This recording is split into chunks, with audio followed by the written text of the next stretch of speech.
What does it take to change the world? Vision, commitment, dedication, all this and more. But the simplest, most powerful response can be found in the stated mission of the William J. and Dorothy K. Oneill Foundation. We will try to do as much as we can, for as long as we can, to benefit as many as we can in the areas we believe are most important to our society.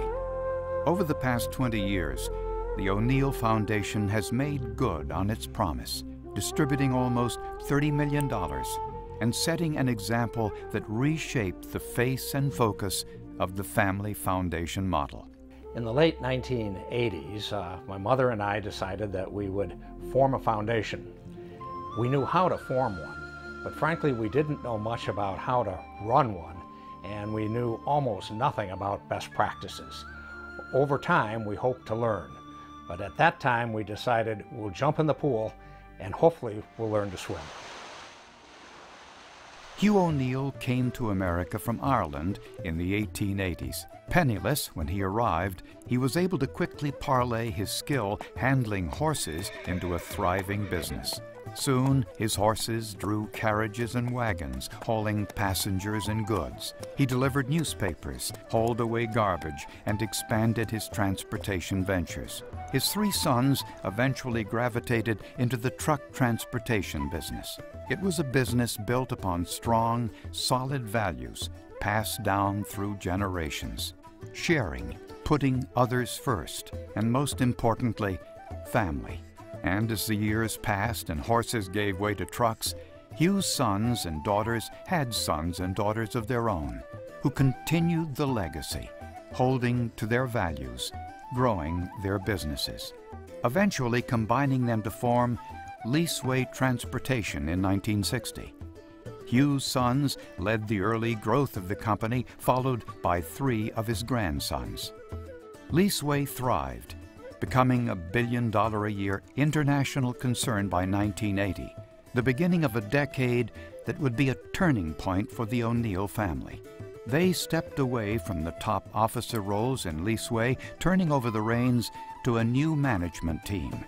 In 1983, William Oneill Sr. passed away, and his son, Bill, founded Clanco Management Corp. To manage the family's finances. In 1985, disappointed by the recent performance of Leaseway under its non-family leadership and concerned about its future viability, Bill helped engineer the sale of the company. Leaseway was sold in the middle 1980s, and at that time, all stockholders realized liquidity. The WJ branch of the Oneill family also realized liquidity. We opted to reinvest our liquidity in a diversified group of financial assets. Because of the experience with Clanco, two good things happened. One, we gradually learned the mindset of an investor, which we carried over to our philanthropy.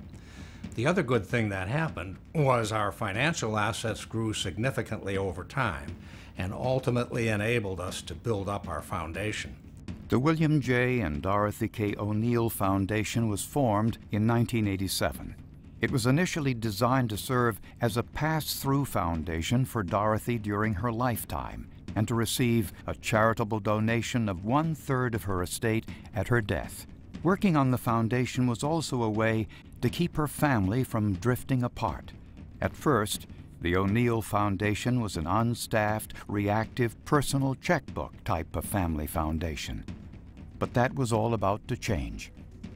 Not content with the status quo, Bill Oneill broadened his philanthropic horizons.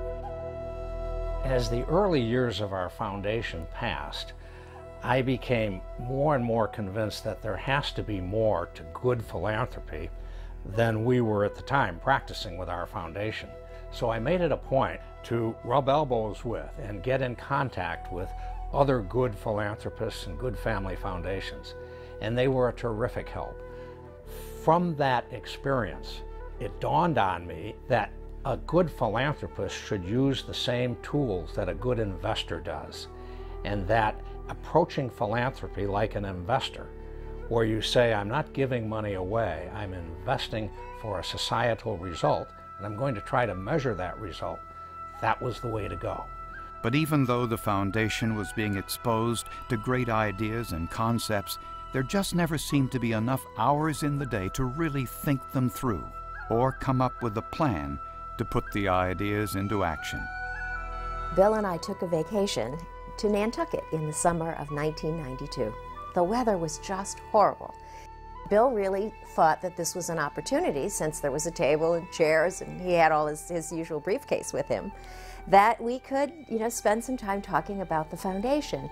It was an opportunity to really stop and think, gee, this should be a family effort. And if it is going to be a family effort, then there should be an overall plan and some thoughts put into how it was going to be put together. Bill Oneill emerged from that rain-soaked New England retreat armed with the strategic direction for the foundation that included proactive grant-making strategies, governance structures, and a call for widespread family participation. The strategic direction was approved that same summer at a family meeting held in Boston. There, the direction became a living document that would grow and change along with the foundation. As we began to develop a strategy and a direction, I think it allowed us to really think about where we wanted our philanthropy to go and to start to focus in on organizations that we felt more confident could do a good job. The foundation grew, developing rapidly through the late 90s and early 2000s, but maintaining at its heart the same core family values and freely sharing what they learned along the way. Our foundation has tried to share back with anyone who can benefit it all the knowledge and experience we've accumulated. It's not that we know the answers to everything, but we do know a lot of the questions, and sharing back with others who can benefit by it is a real investment. It's every bit as much an investment as writing a check. Family remains both the force and focus of the Oneill Foundation. In 1994, they sponsored Family, the first imperative, a symposium in search of root causes of family strength and family disintegration, bringing together 22 of the world's leading thinkers, writers, and practitioners to explore the building blocks of family and to determine the factors that cause some families to disintegrate. The proceedings were published the following year. The symposium was unusual because very few organizations had really convened a group around family issues at that particular time. And for me, it was an unusual opportunity to share some of our thinking about how can we really address the range of needs that are challenging families.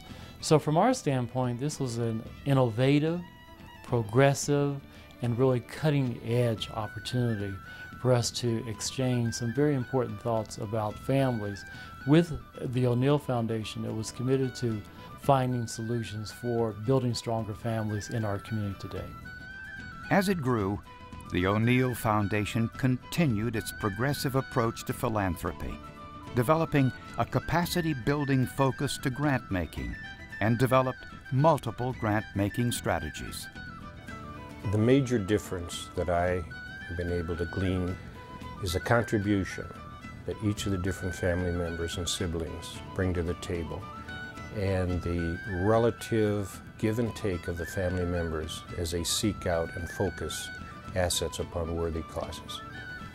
Because of the widespread family involvement, we each were afforded an opportunity to become knowledgeable about the nonprofit organizations in our own community. And from that, many of us have elected to volunteer our own time to charitable organizations that are of interest to us. Their unique style, particularly the investors' approach to philanthropy, became the subject of a Harvard case study, New York Times articles, and a booklet published by the Council on Foundations. My mother died in 1998, and her estate plan called for a very substantial bequest to our foundation, and that bequest was augmented by disclaimer gifts made to the foundation by her children at the same time. The result was to very substantially enlarge the asset base of our foundation. When my mother died, she did not restrict the foundation or its future trustees with any donor intent, but her most fervent hope was that in the future the foundation would serve as the base, the catalyst, to bring her children together, and they were spread around the country, and to bring her grandchildren and great-grandchildren together to work together as a family in meaningful philanthropy.